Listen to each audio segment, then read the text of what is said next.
Assalamualaikum warahmatullahi wabarakatuh.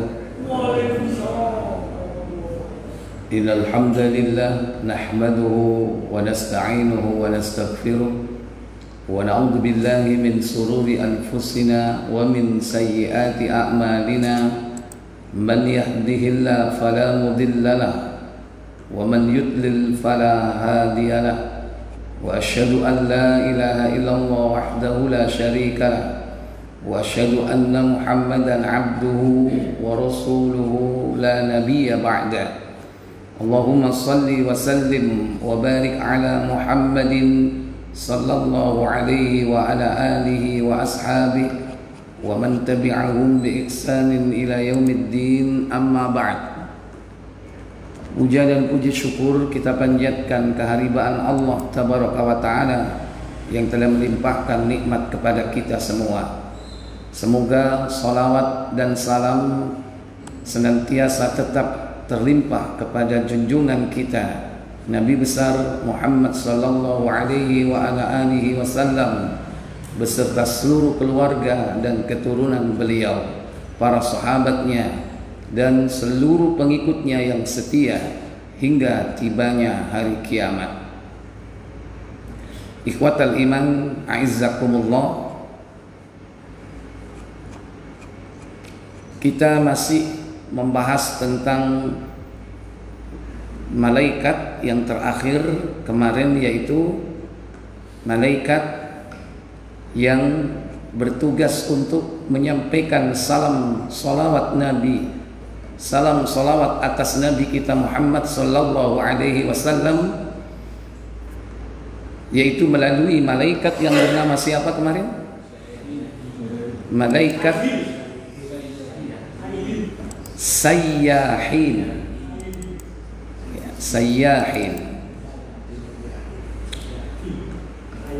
Ada kalanya malaikat-malaikat itu mendoakan manusia.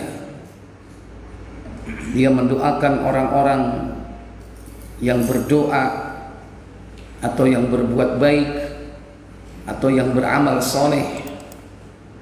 Namun ada kalanya malaikat-malaikat itu yakni melaknat orang-orang yang dilaknat karena sebab perbuatan dosa yang mereka lakukan.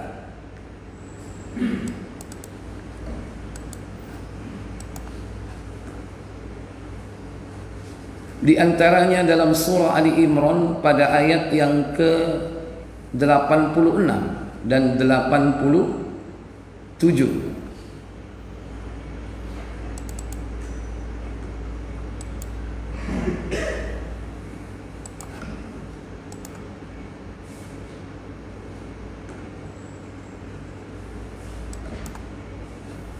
Surah yang ketiga,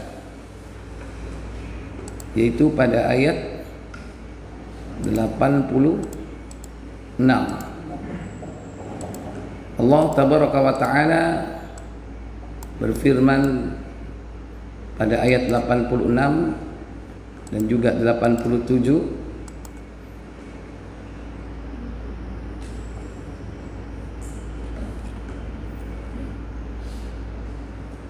ya, kaifa yahdillahu qauman kafaru ba'da imanihim wa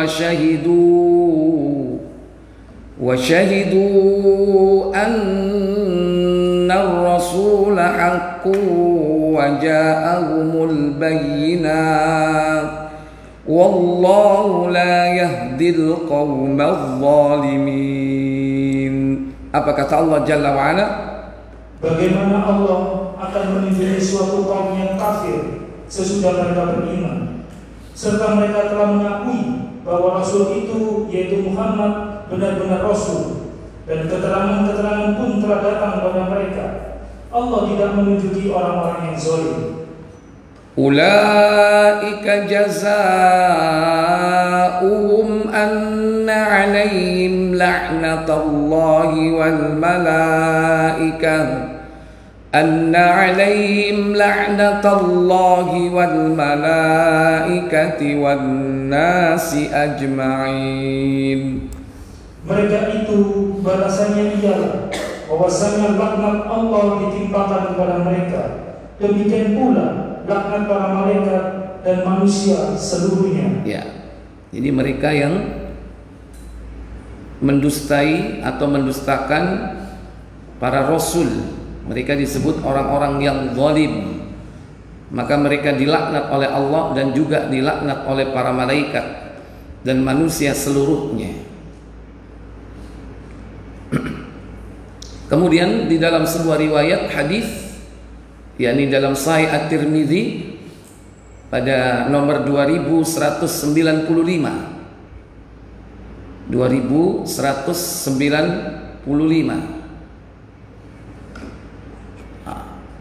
Afwan, bukan 2034, keliru 2034.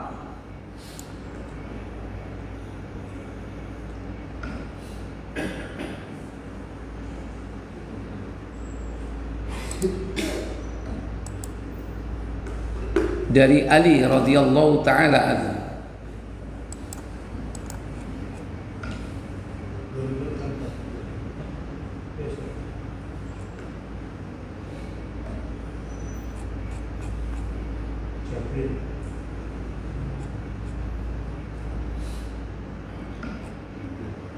Ini bukan berarti. Coba dicek di Abu Dawud. Dari Ali radhiyallahu taala anhu.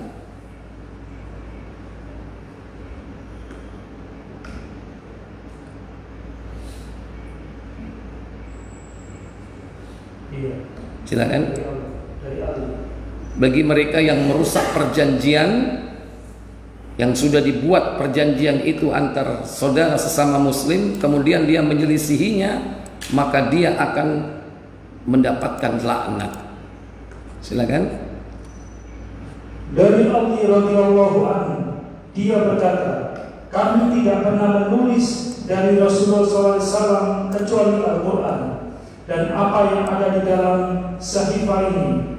Ia mengatakan bahwa Rasulullah SAW bersabda, kota Madinah dijadikan kota haram, yaitu antara daerah gunung air dan daerah Thur.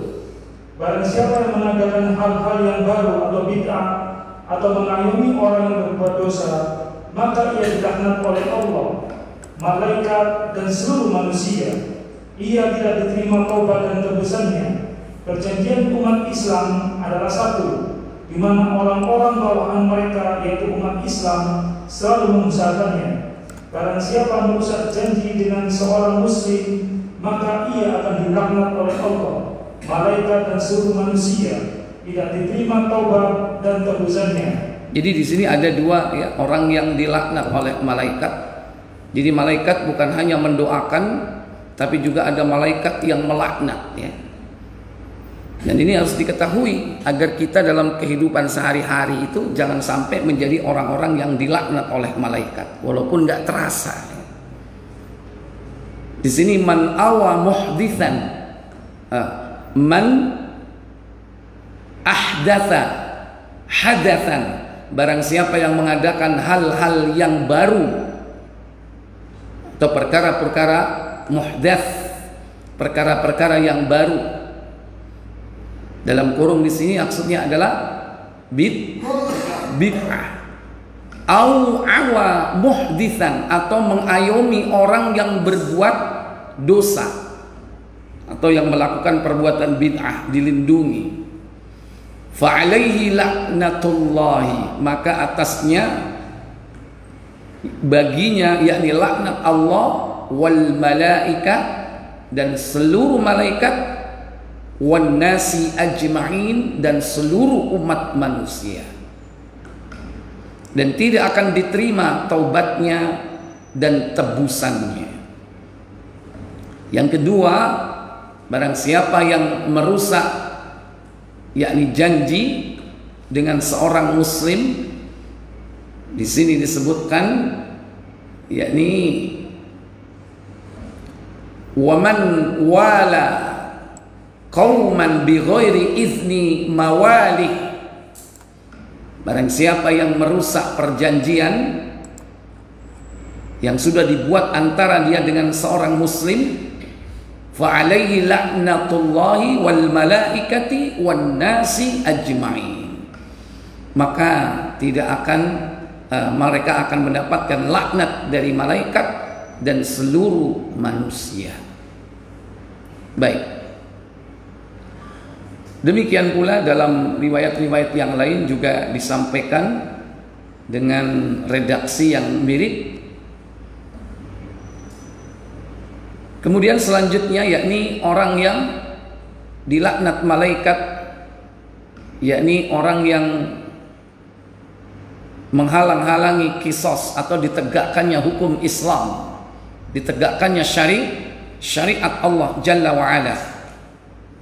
Coba di Abu Dawud 4591.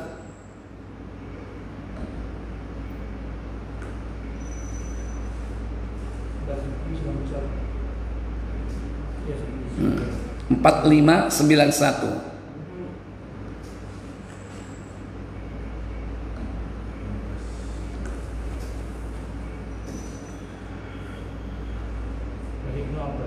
Dari Ibn Abbas, silakan. Dari Ibn Abbas, ia berkata, Rasulullah SAW bersabda, barang siapa yang membunuh dalam keadaan membabi buta atau kesalahan, ketika terjadi saling lempar-lempar batu di antara mereka. Ya, mungkin ini konteksnya terjadi chaos ya, atau huru hara, atau terjadi tawuran ya. Mungkin ya, tidak terkendali situasi dan kondisi sehingga mereka saling lempar, saling pukul, atau dengan cambuk, atau karena pemukulan dengan tongkat. Ya, sehingga sampai ada yang apa? Bukan hanya luka di sini ya, sampai ada yang mati. Maka diatnya adalah diat pembunuhan yang salah atau tidak sengaja. Maka diatnya adalah diat pembunuhan yang salah atau pembunuhan tidak sengaja. Wa may yaqtul khata'an, siapa yang membunuh tapi tidak sengaja, maka dia harus membayar denda atau diat. Beda kalau sengaja harus diapakan? Dikisas. Tapi kalau itu sengaja, memang sengaja diincar ya, kemudian dibunuh, apa kata Nabi? Barang siapa yang membunuh secara sengaja. Wa may yaqtul mu'minan muta'ammidan, kalau dalam surah An-Nisa itu, barang siapa yang membunuh mukmin secara sengaja, muta'ammidan, fajaza'uhu jahannam, maka balasannya adalah jahannam. Kalau di dunia tidak ditegakkan hukum syariat. Kalau ditegakkan hukum syariat, maka perkaranya apa di situ? Maka perkara itu adalah kisos. Karena melakukannya dengan apa? Sengaja. Nah, siapa yang menghalang-halangi ditegakkan hukum itu, maka Allah melaknat para malaikat dan seluruh manusia. Silakan. Dan barang siapa yang menghalang-halangi kisos tersebut, maka baginya laknat Allah dan para malaikatnya serta seluruh manusia. Iya. Wa man hala bainahu wa bainahu fa alaihi laknatullahi wal malaikati wan nasi ajma'in. Barang siapa yang menghalang-halangi ditegakkan hukum Allah kisah tersebut, maka laknat Allah dan malaikatnya pun ikut melaknat. Baik. Saya bacakan di kitab ini.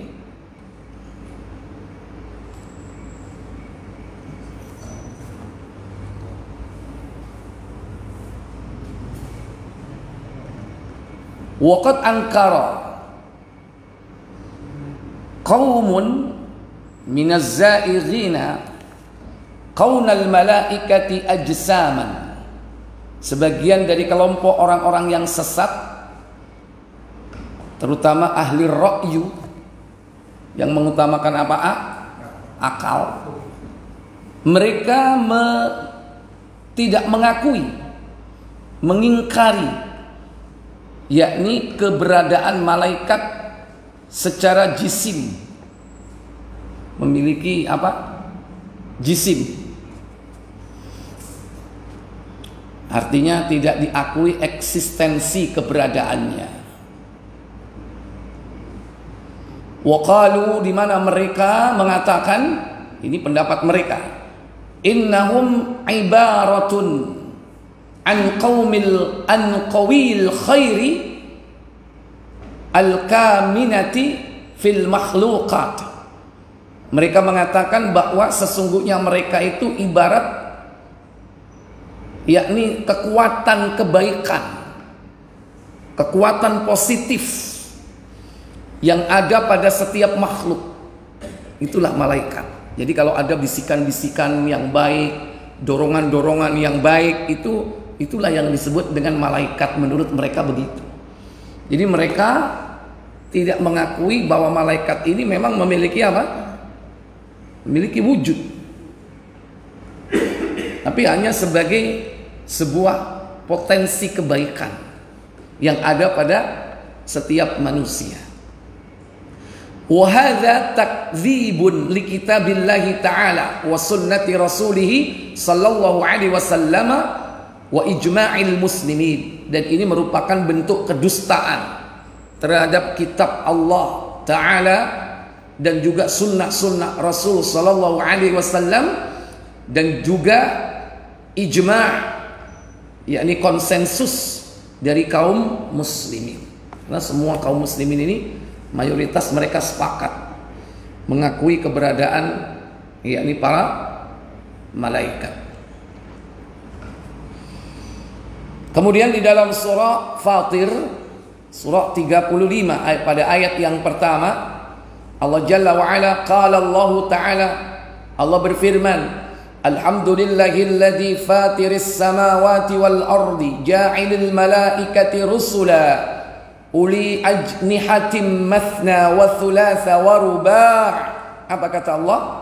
Segala puji bagi Allah, pencipta langit dan bumi, yang menjadikan malaikat sebagai utusan-utusan untuk mengurus berbagai macam urusan, yang mempunyai sayap, masing-masing ada yang 2, 3, dan 4. Allah menambahkan pada ciptaannya apa yang dikehendakinya. Sesungguhnya Allah Maha Kuasa atas segala sesuatu.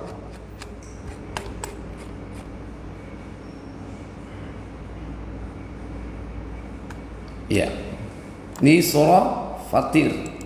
Pada ayat yang pertama dijelaskan di situ bahwa malaikat itu sebagian mereka, yakni diperintah oleh Allah sebagai utusan untuk menyampaikan tugas-tugas, termasuk tugasnya yaitu menyampaikan wahyu.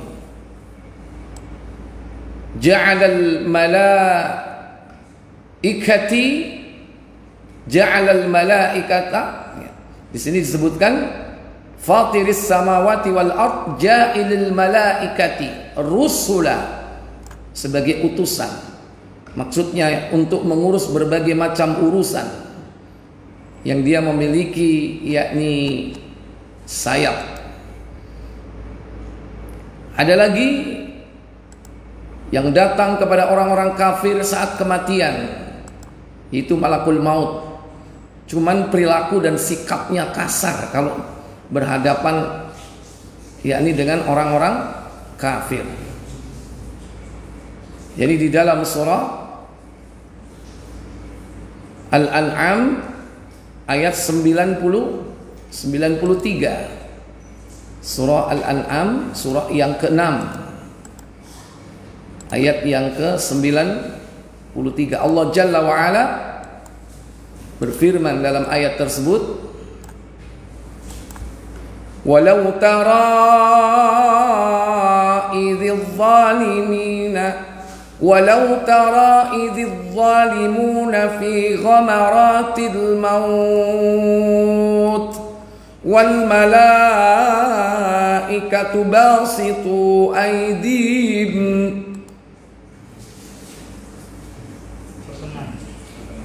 Ya, di sini saya blok dulu.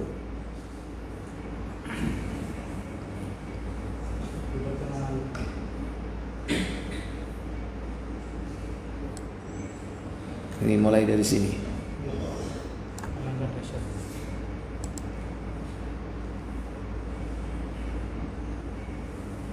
Baik. Apa kata Allah Jalla wa Ala? Alangkah dahsyatnya sekiranya kamu melihat di waktu orang-orang yang zalim berada dalam tekanan sakaratul maut, sedang para malaikat memukul dengan tangannya. Basitu aidihim. Mereka memukul dengan apa? Dengan tangannya. Kata malaikat itu, akhriju anfusakum al-yawma tujzauna 'adzabal huni bima kuntum taquluna 'ala Allahi ghairal haqqi wa kuntum an ayati tastakbirun. Malaikat sambil berkata, keluarkanlah nyawamu. Di hari ini kamu dibalas dengan siksa yang sangat menghinakan, karena kamu selalu mengatakan terhadap Allah perkataan yang tidak benar, dan karena kamu selalu menyombongkan diri terhadap ayat-ayatnya. Iya. An ayatihi kuntum tastakbirun. Mereka terhadap ayat-ayat Allah menyombongkan diri. Baik, dalam surah yang lain, surah Al-Anfal, surah yang ke-8, pada ayat yang ke-50 insyaallah Allah Jalla Jalaluh berfirman, walau tara idh yatawaffal ladina kafarul malaikatu yadribuna wujuhahum wa adbarahum wa dhuqu adzabal hariq. Apa kata Allah Jalla wa Ala?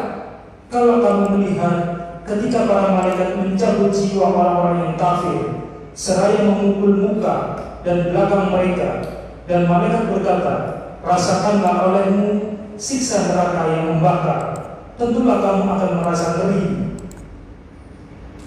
Ya, tadi disebutkan bahwa malaikat punya sayap. Tapi disebutkan dalam surah 93 surah Al-An'am tadi, malaikat itu basitu aidihim, memukul dengan apanya? Dengan tangannya. Sayap ada, tangan ada. Ya. Kemudian dalam ayat ini disebutkan bagian yang dipukul. Apa di sini? Yadribuna wujuhahum, mukanya dipukul. Padahal orang itu dilarang memukul orang lain dengan memukul wajah. Karena dalam riwayat kita dilarang memukul wajah orang itu bagian muka. Karena Allah menciptakan wajah Adam itu seperti wajah Allah. Maka kita dilarang memukul anak cucu Adam itu wajahnya. Tapi kalau MCW, yang diadu manusia itu apa? MCW. Wis opo ae jenenge USI, MMC, ya kan opo ae, biyen WCW apa? Ya, Smackdown ya kan, itu boleh nggak mukul wajah? Boleh. Boleh. Poin nggak ini? Poin besar ya. Apalagi yang umum, apa itu? Tinju ya kan. Tapi Kalau malaikat tidak ada halangan, tidak ada hukuman, karena memang diperintah oleh Allah Jalla wa'ala. Malaikat ini melakukan itu bukan kemauan sendiri, tapi atas perintah. Dipukul wajahnya. Yadribuna wujuhahum wa adbarahum. Wa adbarahum itu apa? Belakang itu bisa jadi belakang ini, kepala, wajah, ini apa ini? Pokoknya belakangnya di sini. Ini kan pusatnya saraf ya, kesadaran kan. Orang dipukul sininya bisa kelenger ya. Tapi di sini bukan untuk menjatuhkan, tapi memang untuk apa? Iya, untuk menyiksa supaya segera keluar itu, karena ruhnya tidak mau keluar. Dzuku adzabal hariq, rasakanlah olehmu siksa neraka yang membakar. Baik. Kemudian di dalam surah yang lain, yakni surah Saba, surah yang ke-34, saya tuntaskan dalil-dalil yang ada di dalam kitab ini supaya nanti kita yang akan datang bisa melanjutkan kepada pembahasan rukun iman yang ketiga, yaitu iman kepada kitab-kitab. Yakni di dalam surah Saba, surah 34, pada ayat yang ke-23, Allah Jalla Jalaluh berfirman dalam ayat tersebut, وَلَا تَنْفَعُ الشَّفَاعَةُ عِنْدَهُ إِلَّا لِمَنْ أَذِنَ لَهُ حَتَّى إِذَا فُزِّعَ عَنْ قُلُوبِهِمْ قَالُوا مَاذَا قَالَ رَبُّكُمْ قَالُوا الْحَقَّ وَهُوَ الْعَلِيُّ الْكَبِيرُ. Apa kata Allah Jalla wa'ala? Dan tiadalah berguna syafaat di sisi Allah, melainkan bagi orang yang telah diizinkannya memperoleh syafaat itu. Sehingga apabila telah dihilangkan ketakutan dari hati mereka, mereka berkata, apakah yang telah difirmankan oleh Rabb-Mu? Mereka menjawab, perkataan yang benar, dan Dialah yang maha tinggi lagi maha besar. Ya, ayat ini dicantumkan sebagai bagian dari dalil ya, karena yakni sebagian dari manusia itu minta pertolongan dan perlindungan kepada makhluk, di antaranya minta pertolongan kepada malaikat. Sementara malaikat tidak akan bisa memberikan pertolongan tanpa izin Allah. Iya, illa liman adzinalah, kecuali bagi orang yang telah diberikan izin. Hatta idza fuzzi'a an qulubihim, sehingga apabila telah dihilangkan ketakutan dari hati mereka, maksudnya kabar gembira dari malaikat bahwa dia akan memperoleh kebaikan, memperoleh pahala yang besar. Kemudian mereka berkata, "Madza qala rabbukum?" Apakah yang telah difirmankan oleh Rabbmu? Malaikat itu menjawab, al-haqq, yaitu kebenaran atau perkataan yang benar. Wa huwal aliyyul kabir, dan dia Allah maha tinggi lagi maha besar. Demikian pula malaikat-malaikat yang nanti kelak menemui manusia di surga. Jadi malaikat di surga itu nanti seliweran ya. Seliweran itu maksudnya, lalu lalang ya, keluar masuk pintu, dan selalu mengucapkan salam kepada para penghuni surga ketika itu. Dalam surah yakni surah Ar-Ra'du, dalam 2 ayat, surah yang ke-13, Allah Jalla Jalaluh berfirman dalam ayat tersebut pada ayat 22 dan juga 23. Nah, afwan, 23 24. Allah katakan, Jannatu 'adni yadkhulunaha wa man salaha min abaihim wa azwajihim wa dhurriyyatihim wal malaikatu yadkhuluna 'alaihim min kulli bab salamun 'alaikum bima sabartum fa ni'ma uqbad dar. Apa kata Allah Jalla wa Ala? Yaitu surga Aden yang mereka masuk dalamnya bersama-sama dengan orang-orang yang saleh dari bapak-bapaknya, istri-istrinya dan anak cucunya. Jadi surga Aden ini surga umum. Yang kemarin dalam bahasan tentang mimpi Rasulullah, itu surga yang dihuni oleh banyak kalangan. Mulai dari wanita, anak-anak, orang tua, orang dewasa, para pemuda, lengkap. Ini surga Aden. Nah, di sini disebutkan, yakni mereka akan berjumpa dengan bapak-bapak mereka, istri-istrinya, dan anak cucunya. Tapi dengan catatan dari kalangan mereka yang saleh. Kalau nggak soleh nggak akan ketemu. Nek bojone nggak soleha bisa ketemu nggak dengan suaminya yang soleh? Hah? Nggak akan bisa. Tapi suaminya akan ditanya dulu, kenapa bojomu gak mlebu surga? Wah iki. Ya, tanggung jawab dulu kan? Kecuali kalau kita bisa mempertanggungjawabkan, ya Allah, tiap hari saya perintah, saya nasihati untuk mengerjakan sholat 5 waktu, puasa Ramadan, tapi ngeyel, angel, ya kan? Sampai mati. Nah, kalau kita ada alasan, ada hujah untuk itu, bisa jadi seorang lelaki itu masuk surga tanpa istrinya.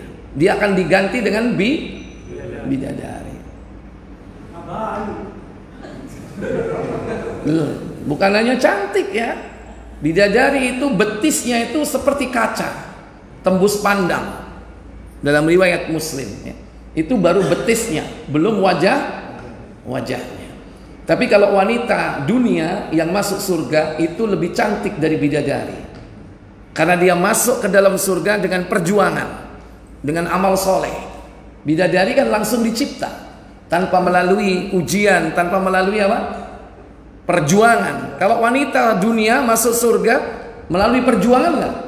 Melalui perjuangan, itu lebih mulia daripada bidadari yang diciptakan Allah. Lebih mulia wanita-wanita dunia. Karena dia memasukinya dengan perjuangan dan pengorbanan. Berkorban waktu, tenaga, jiwa, harta. Dikerahkan semua. Kalau bidadari yang langsung dicipta oleh Allah, mereka tidak beramal soleh. Tapi memang dipersiapkan untuk lelaki dunia. Karena bidadari yang ada itu di surga itu sudah ada yang punya. Allah ciptakan bidadari itu sudah ada yang punya. Sudah ada labelnya. Iki wae Bu Jundi.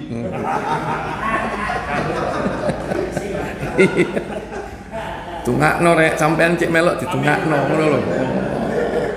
Ya, aja iri.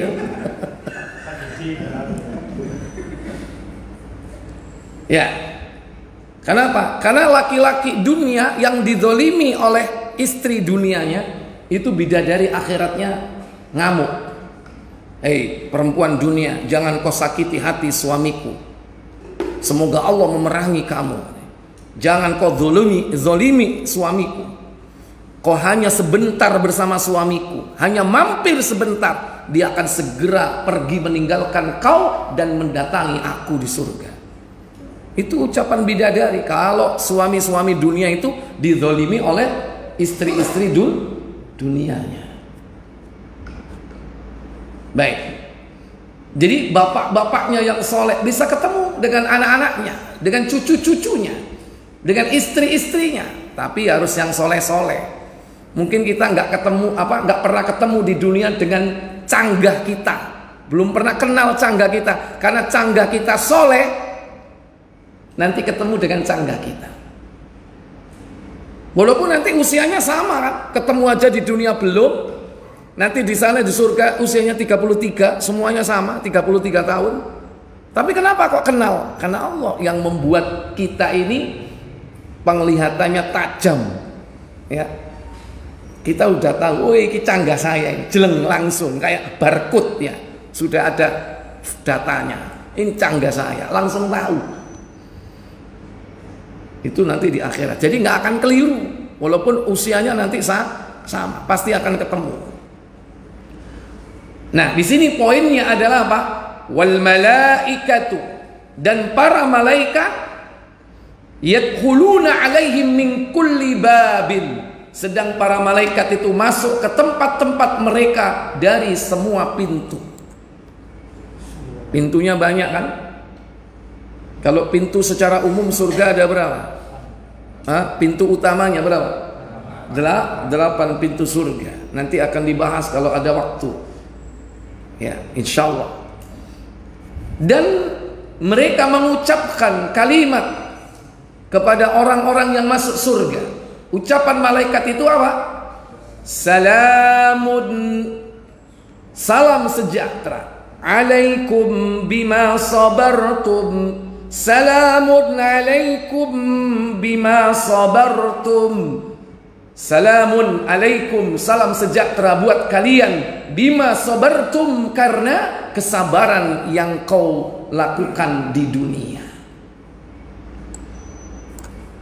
Berarti syaratnya kalau mau masuk surga harus apa? Harus sabar. Nah, iki sing angel iki. Tapi bukan berarti tidak bisa. Kadang kita ini digoda sama keluarga, sabar nggak? Halo, sampai digoda sampai anaknya, gepuk nggak? Halo, ya, ini perintah untuk sabar, dan sabar di sini banyak ujiannya. Sabar dalam berbagai macam ujian hidup. Para ulama membagi sabar itu ada 3 ya. As-sabru li ta'atillah. Sabar dalam rangka taat kepada Allah. Contoh sholat. Sholat ini butuh sabar nggak? Harus sabar. Nek durung walad dolin ojo amin ya. Artinya ojo kesusu sholat itu. Harus sabar. Ibadah, saum, puasa, sabar. Dalam rangka taat. Kemudian as-sabru an maksiatillah. Sabar dalam rangka meninggalkan perbuatan maksiat. Itu harus sabar. Biyen blunat, saiki tobat. Koncone sing blunat si akeh. Dijak maneh, ayo rek budal. Sabar enggak? Sabar enggak? Harus sabar. Sabar meninggalkan maksiat, karena kita sudah ikrar, kita sudah janji tobat, hijrah, ya kan? Jok kuatir, aku bandare. Ya kan? Kon gak duwe fulus, sok kuatir. Harus sabar itu. Karena kita ini sudah punya memori jelek. Orang kalau punya memori berbuat maksiat itu lebih mudah atau lebih angel berbuat maksiat? Lebih mudah karena punya memori. Ya, punya perjalanan, punya lini masa. Kita ini ada lini masanya kan? Perjalanan kita ini terikot semua. Kalau kita punya record perjalanan ke tempat maksiat, untuk mendatangi tempat itu lebih mudah daripada yang belum. Makanya orang yang sudah hijrah, bertobat, kembali kepada Allah, itu harus tingkat sabarnya lebih tinggi, karena tantangannya lebih berat. Nih. Kemudian kata malaikat, maka alangkah baiknya tempat kesudahan itu, tidak lain apa? Thumma fani'ma uqbaddar, yaitu surga sebagai tempat kembali yang baik. Nah, kita ini harus bercita-cita ke sana ya. Baik. Dalam surah yang lain itu surah Az-Zumar ya. Di akhir surah Az-Zumar, surah yang ke-39, di surga itu malaikat mengucapkan kalimat-kalimat yang baik kepada orang-orang yang memasuki surga tersebut. Ayat berapa itu?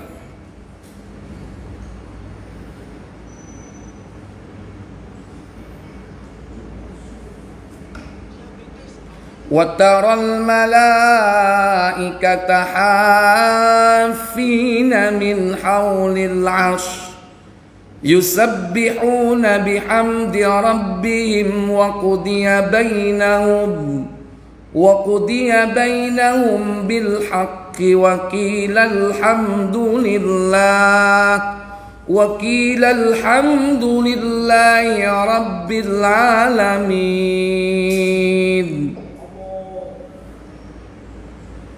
Ayat terakhir ya berarti ya. 70 berapa? 75. Silakan. Surat 39 ayat 75. Dan kamu Muhammad akan melihat malaikat-malaikat berlingkar di sekeliling ars, bertasbih sambil memuji Rabb-nya, dan diberi putusan di antara hamba-hamba Allah dengan adil, dan diucapkan segala puji bagi Allah, Tuhan semesta alam. Iya. Mulai dari 74 ya, itu bisa sambungannya enak kalau kita baca. Di situ disebutkan ya, wa qalul hamdulillahilladzi sadaqana wa'dahu wa awrathanal arda natabawwa'u minal jannati haitsu nasha' fa ni'ma ajrul 'amilin. Apa kata Allah Jalla wa Ala? Dan mereka mengucapkan segala puji bagi Allah yang telah memenuhi janjinya kepada kami dan telah memberi kepada kami tempat ini, sedang kami diperkenankan menempati tempat dalam surga di mana saja yang kami kehendaki. Maka surga itulah sebaik-baik balasan bagi orang-orang yang beramal. Ya, mereka mengucapkan kalimat alhamdulillah alladzi sadaqana wa'dahu, segala puji bagi Allah yang telah memenuhi janjinya kepada kami. Ini ucapan orang-orang yang masuk surga. Wa awrathanal arda natabawwa'u minal jannati haitsu nasha, telah memberi kepada kami tempat ini yaitu surga, sedang kami diperkenalkan menempati tempat dalam surga di mana saja kami kehendaki. Bebas, nggak perlu tiket. Kalau sudah masuk bebas kemana-mana. Mau di gunungnya, ada gunung? Ada laut? Ada. Lautannya madu, susu, khomer. Khawatir kan nyelam sak, renang sak ngombe nih, tapi gak mendem. Nang donya mendem kan ya, mendem, mabuk. Di sana nggak ada. Khomernya itu betul-betul murni, tapi tidak memabukkan. Maka itulah tempat yang sebaik-baiknya. Wa ni'ma ajrul 'amilin, yaitu balasan bagi orang yang beramal. Kemudian wa taral malaikata hafina min haulil 'arsy. Apa kata Allah?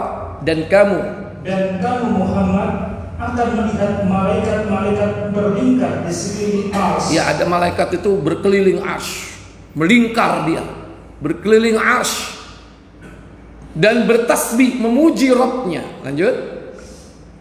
Bertasbih sambil memuji Rabb-nya dan diberi putusan di antara hamba-hamba Allah dengan adil, dan diucapkan segala puji bagi Allah, Tuhan semesta alam. Iya, ucapan ini sudah kita biasakan sejak di dunia.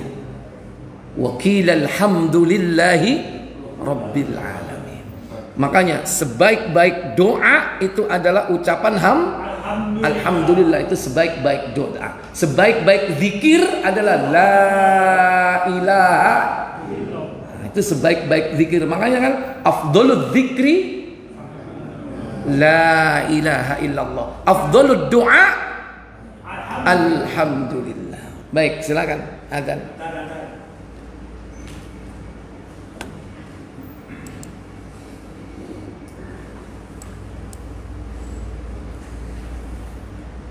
Allahu Akbar, Allahu Akbar.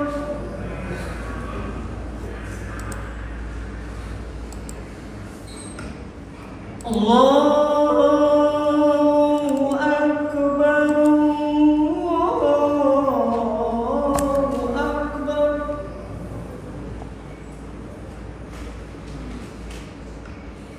Asyhadu an la ilaha illallah.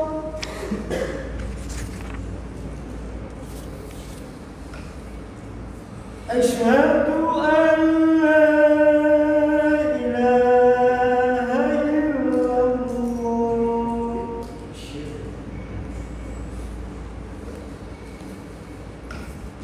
Asyhadu anna Muhammadan Rasulullah.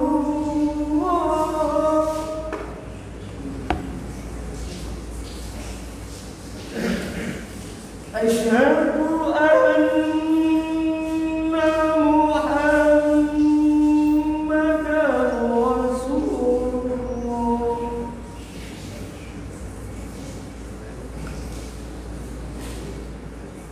Hayya 'ala shalah.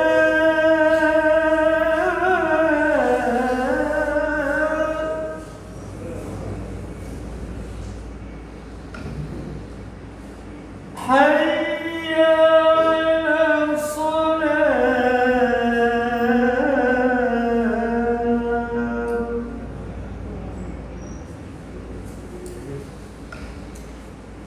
Hayya 'alal falah.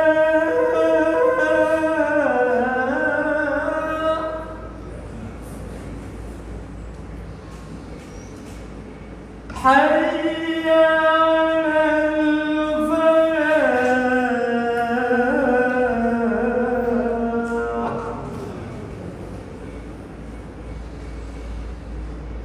Allahu Akbar, Allahu Akbar. La ilaha illallah.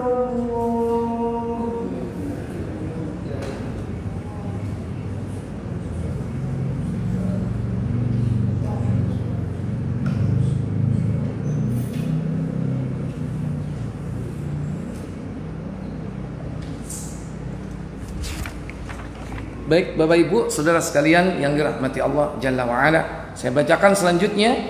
Wa fis sahihil Bukhari, dalam Sahih Bukhari, an Abi Hurairah radhiyallahu taala anhu, dari Abu Hurairah, semoga Allah meridhoinya, anna Nabiy sallallahu alaihi wasallam qala, bahwasanya Nabi sallallahu alaihi wasallam beliau bersabda, idza ahabballahu al-'abda, jika Allah mencintai hambanya, nadia Jibril, maka dipanggillah Jibril ketika itu.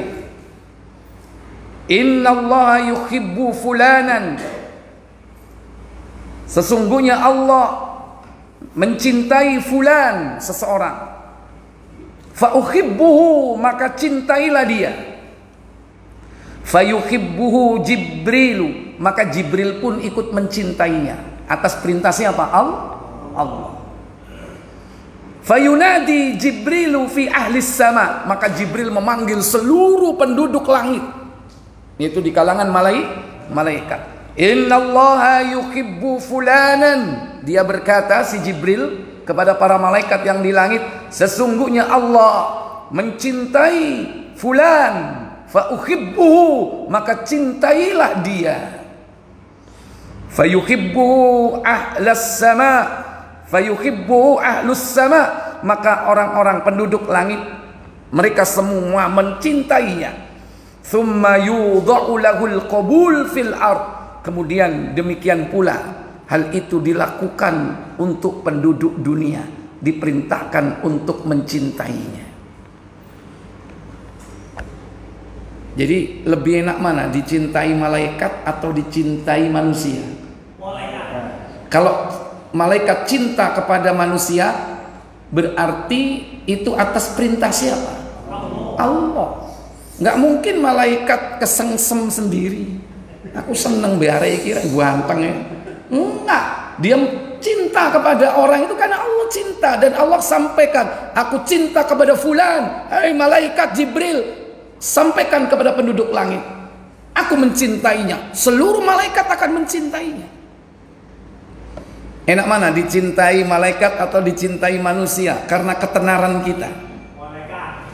Artis itu dicintai manusia nggak? Manusia. Dicintai manusia. Tapi apakah malaikat mencintai? Belum tentu. Manusia itu banyak yang cinta kepada manusia, dan orang mencari, berlomba-lomba untuk dicintai oleh manusia. Jadi tenar, ya kan? Artis itu kalau ada apa-apa, beritanya itu berhari-hari, enggak? Anak lahir, wow, pendino berita. Mati. Sopo sing mati? Iya, mati.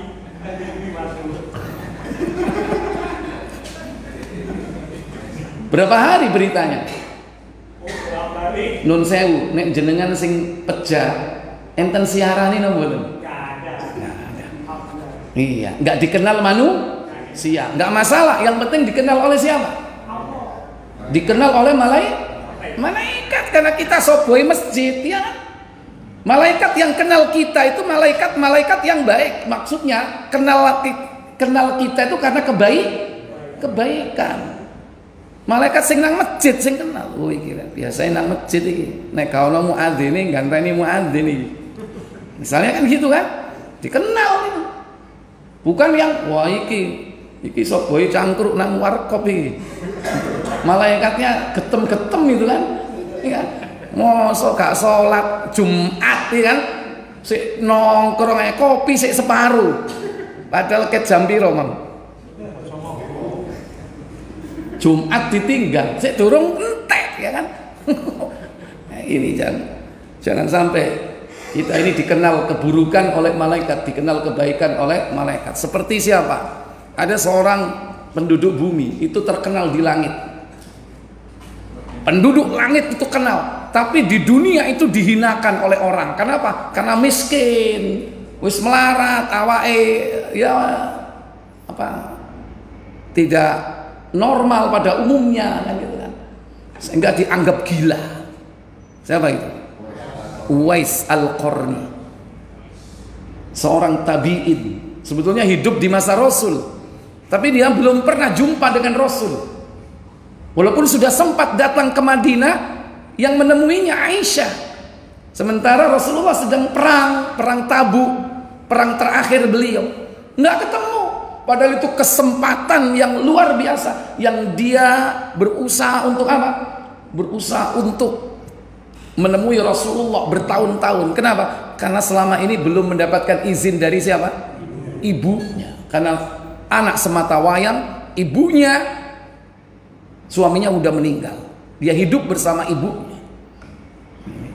Tapi begitu berbaktinya kepada ibunya, dia nggak mau meninggalkan ibunya, walaupun untuk kepentingan-kepentingan yang memiliki keutamaan seperti jihad dan sebagainya. Tapi ketika orang tua tidak mengizinkan, maka tidak boleh berangkat jihad. Sekalipun jihad itu kalau seandainya meninggal, matinya mati apa? Syahid. Tapi kalau orang tua tidak mengizinkan, maka kita tidak boleh berangkat. Jadi Uwais Al-Qarni ini di dalam penduduk bumi itu dianggap orang yang ya nggak diperhatikan. Tapi jangan tanya, karena kebaktiannya kepada orang tuanya, dia lebih terkenal di penduduk langit. Dan mending lebih utama terkenal di langit daripada di bumi. Kenapa? Karena penduduk langit dengan penduduk bumi lebih banyak mana? Lebih banyak penduduk langit. Kenapa? Karena dalam hadis tidaklah tempat selebar 4 jari. Di langit tidaklah tempat selebar 4 jari, melainkan ada malaikat yang meletakkan dahinya bersujud kepada Allah. Berarti pasak nggak? Pasak banget itu di langit itu. Di bumi aja katanya penduduknya udah overload katanya. Berapa miliar sekarang penduduk bumi? 7 miliar. Ya, katanya penduduknya udah padat. Padahal sampean wingi nang Bojonegoro sawahe sik ombo enggak? Uang golek umpel-umpelan nang kali Mas ya kan? Sempit-sempit ya kan? Coba nang Bojonegoro sik ombo enggak? Masih banyak. Jadi bumi ini sebetulnya enggak padat. Langit tidaklah tempat selebar 4 jari, melainkan malaikat meletakkan dahinya bersujud kepada Allah. Sangat padat sekali langit itu. Padahal luas mana bumi dengan langit? Luas langit, begitu padatnya. Makanya kalau pengen jadi selebriti, pengen terkenal, terkenallah di mana? Di langit. Bagaimana cara terkenal di langit?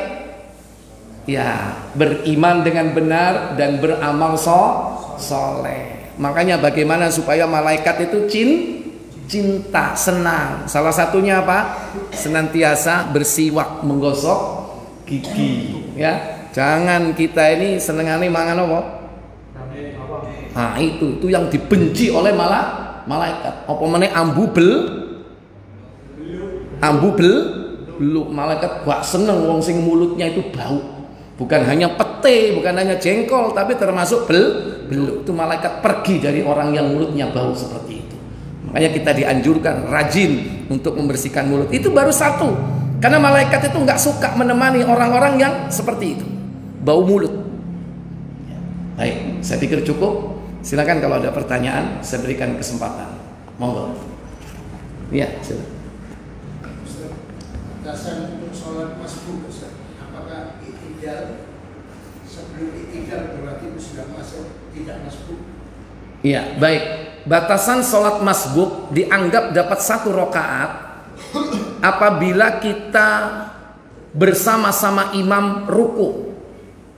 Ya, kalau kita menangi nyampe ya bersama imam itu ruku, maka kita akan mendapatkan 1 rakaat. Walaupun kita begitu takbir langsung ruku tanpa membaca suratul Fatihah, maka dapat 1 rakaat. Di zaman Nabi ada orang yang pengen dapat 1 rakaat, tapi belum sampai soft. Syaratnya itu harus sampai soft dulu. Ya, begitu imam rukuk, jamaah sudah rukuk, dia masih di depan pintu, masih di situ. Karena pengen dapat 1 rakaat, dia masih di sini. Waduh, ketinggalan nih, saya rukuk imam ini cepat. Allahu Akbar. Seperti itu. Itu pernah di zaman Nabi SAW. Ya. Lah, Nabi itu tahu. Nabi itu kalau sholat, beliau bisa melihat depan dan bisa melihat belakang. Nabi itu begitu, bisa lihat depan, bisa lihat belakang. Nek sampean gak mungkin kecuali ambek apa? Spion, ya. Spion loro nek gak ngono iki kaca. Nek iki masjid-masjid iku keramiknya koyok kaca ya kan. Allahu Akbar ngelirik. Wah, Didik teko. Gak boleh. Makanya kalau nanti ini jangan pakai keramik yang seperti kaca, ya kan? Itu bisa ganggu. Ya, walaupun tidak lihat orang, delok awake dhewe, ganteng lah iki rek. Gak boleh. Ya, jadi Rasulullah bisa lihat depan, bisa lihat belakang. Nah, karena kasus seperti itu, Rasulullah tidak memerintahkan sahabat itu mengulang 1 rakaat. Cuman beliau menasihati, lain kali jangan diulang. Maksudnya apa? Sampai ke soft dulu, baru ruku. Nah, rukunya itu harus tumaknina bersama imam. Contoh, Allahu Akbar, dia datang. Allahu Akbar. Nah, tumaknina ya. Sami Allahu liman hamida, Rabbana walakal hamd. Tapi kalau simpangan nggak masuk. Contoh, Allahu Akbar, ruku imam. Ini datang. Ya. Kemudian ini Sami Allahu liman hamida. Ini berangkat, budal pergi, ini rukuk, ya kan? Jadi ini rukuk, ini mau itidal, ini baru rukuk. Nah, ini berarti tidak ikut satu rakaat. Kenapa? Karena tidak rukuk bersama imam. Maka dia harus nambah satu rakaat. Kalau enggak, sholatnya kurang. Ya. Kalau sholatnya kurang berarti batal. Kecuali ada yang ingatkan belakangnya atau sampingnya. Kon mau iku gak oleh, kurang siji kon. Iya tak? Langsung nambah satu rakaat. Dan sebagian ulama menganjurkan jangan sampai bicara ketika diingatkan. Ya kan? Oh, iya tak? Iya, enggak prosokoan. Gak sido salat kon, ya engkel-engkelan ya. Pokoknya begitu ada yang ingatkan kurang satu baru kita lanjutkan. Rukuknya imam cepat, berarti nggak menangi. Ya. Terus kemudian yang disalahkan imamnya gitu, salamu dewe kon cepet-cepet. Aku. Gitu. Nah. Oh, ini kayak pertanyaan lain. Ya. Dalam kitab Targhib wa Tarhib disebutkan aswa'un nas man yusriku fi salatihi. Seburuk-buruk pencuri adalah pencuri salat. Ada pencuri salat kata Nabi sallallahu alaihi wasallam. Sahabat bertanya, "Man yusriku fi salatihi?" Siapa orang yang mencuri salatnya katanya. Nabi menjawab, "La yutimmu ruku'aha wa la sujudaha." Yaitu orang yang tidak tumaknina di dalam rukuk dan sujudnya. Ya iku mau mendal ono per-perane. Nah, ya, itu namanya tidak tumainah. Begitu dia rukuk langsung berdiri. Mungkin barangkali ambil satu kalimat aja, Allah Akbar, Subhanallah, Sami Allah. Nah kasihan itu orang-orang yang tua kan gerakannya lambat, betul nggak? Lambat ya, kok ngikuti kelatokan, kasihan itu. Jadi seperti itu, maaf. Sebagai pengurus masjid DKM takmir harus bijak ya, imam seperti itu harus diganti ya. Kenapa? Karena fatal, karena termasuk bisa merusak sholat secara keseluruhan karena tidak tumaknina. Loh, yang ironi itu apabila sholat yang seperti itu malah dicari, itu yang ironi. Nang kono kesuwen, nang kono cepet ya kan. Ada itu sholatnya banyak rokaatnya, tapi cuman berapa menit? 7 menit. Sholat apa itu? Di mana itu? Nah, yaitu seperti itu. Itu termasuk pencuri sholat. Pencuri sholat tidak tumaknina di dalam rukuk dan sujud. Ya, tadi siapa yang mau tanya sini? Nggih. Ini kayaknya dengan kematian apa benar orang-orang yang memiliki ilmu atau semacam. Soalnya saya ini ada saudara yang berbeda iman.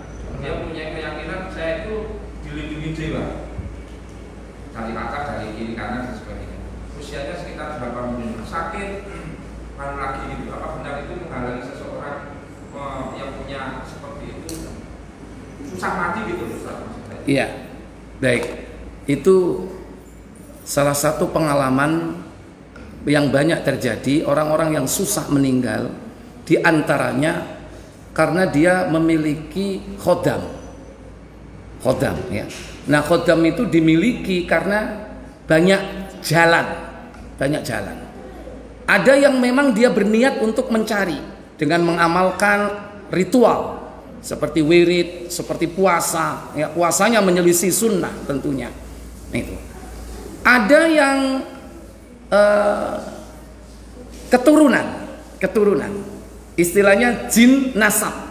Nah jin nasab ini dari bapak moyangnya dulu, mungkin dari kakek moyangnya, dari canggahnya ya.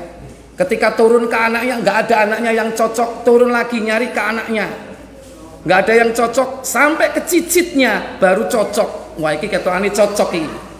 Lihat dari modelnya, orangnya gampang dipengaruhi ya, ibadahnya nggak taat. Nah, jadilah kemudian dimasuki oleh jin itu. Sehingga apa? Mau tanpa sengaja, tahu-tahu dia sudah memiliki khawarikul ada, itu kehebatan. Kalau marah bisa menjatuhkan orang, misalnya bisa mematikan lampu, cukup dengan niat tok mati, itu bisa dibantu oleh khodam ya, yaitu jin-jin yang yang jadi perewangannya, yang itu bisa dicari, bisa dibeli, dan bisa turun temurun dari nenek moyangnya. Nah, maaf Bapak Ibu saudara sekalian, pengalaman dari teman-teman ketika meruqyah orang-orang yang susah meninggalnya, itu rata-rata mereka memiliki ya ilmu-ilmu seperti itu, ilmu kedikjayan, ilmu kanuragan, ilmu-ilmu perewangan, ilmu khodam dan sebagainya. Nah, itu harus dibersihkan dulu. Makanya biasanya ketika mau meninggal dicek dulu tuh. Bu, maaf, di rumahnya Bapak nyimpen apa?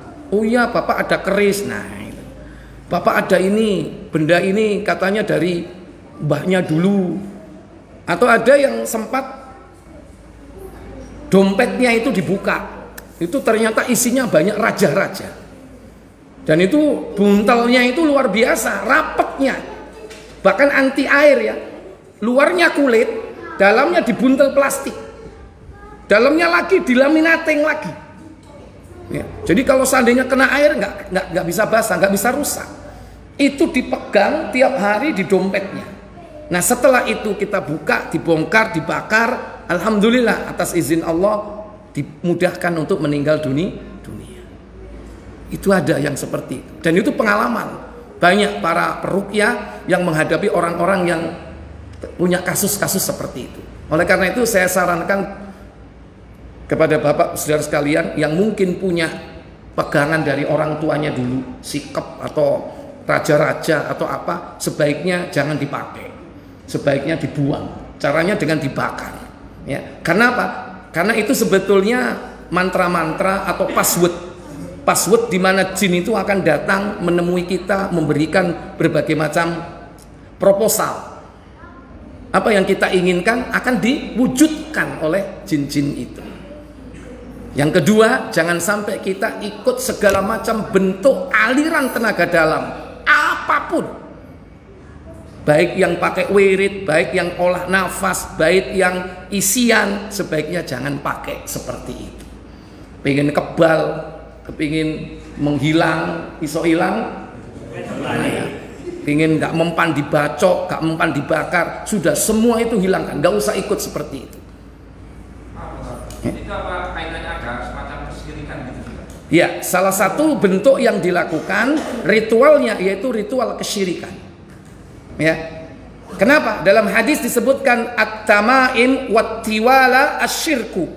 Tamaim itu sesuatu yang digantung di leher. Kadang anak bayiku loro-loron digonang wong pinter mulai oleh kalungnya timah ya, ada kan? Atau pernah sampean seperti itu? Namanya bagus diganti, padahal jenenge bagus Abdurrahman, katanya kabotan jeneng, akhirnya digenti Waras. Jeneng api-api jadi Waras ya kan? Ya waras temen, namanya syaitan, itu membuat tipu daya. Itu tamaim. Dan termasuk apa? Kalau dulu orang Arab jahiliyah itu tamaim itu digantungkan di kuda-kuda mereka sebagai hoki, sebagai apa? Peruntungan, keselamatan. Termasuk nek biyen jaran saiki mobil, hati-hati sing duwe mobil, ati gantung-gantung nang nggone ngarep. Sebagai apa? Sebagai jimat ya kan? Oh ini jimatnya ini supaya apa? Tidak kecelakaan, ya kan? Tidak kebakaran, tidak hilang. Hati-hati, itu namanya tamaim. Dan itu syirik. At-tiwala juga demikian.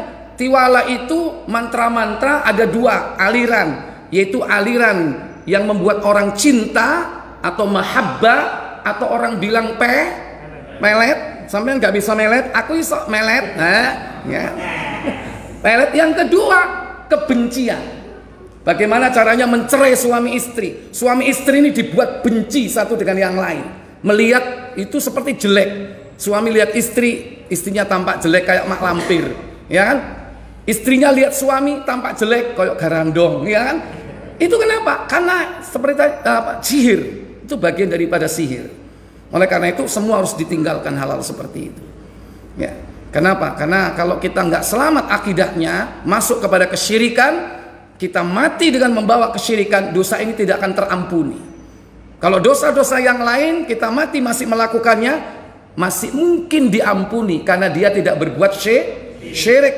Tapi bu digodok wis miliaran tahun ya, wis kosong nang neraka. Tapi karena ada syafaat dia dikeluarkan dari neraka.